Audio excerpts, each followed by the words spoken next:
Hi, this is Israel Anderson from AndersonDiscoveries.com, and I wanted to make a really brief video to help you in your study of the biblical text.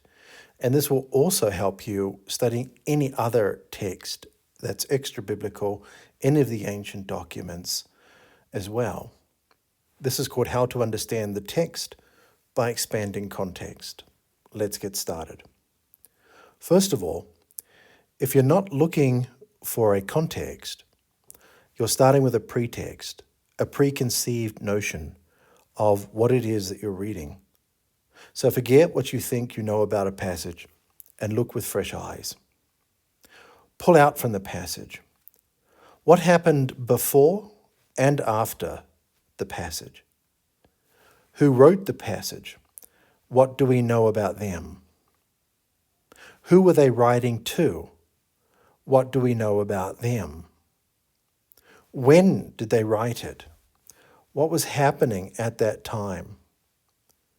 Where were they when they wrote it? Does that tell us anything? Who are the characters in the passage? What do we know about them? What you should do here is write down every single person that is referenced in the passage.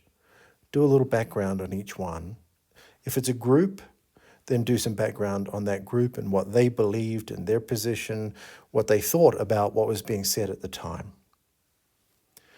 Are you trying to turn something that is not a metaphor into a metaphor because you don't understand it? Understanding takes time. There are many obvious metaphors in the text. Yeshua used parables all the time. But when it's not an obvious metaphor, resist trying to invent one. Be comfortable with not knowing. Seek understanding. Cycle through emphasizing each word. Does that alter the meaning? Compare various translations. Look at how various translators render the passage. Look up each word in the Strong's Concordance. Look at all the different definitions of the words. Are there related passages to consider?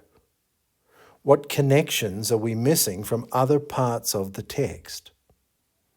Ask good questions. The more questions you can find to ask, the more answers you will have.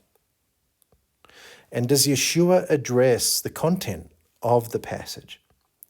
Because what Yeshua said always takes precedent. That's it.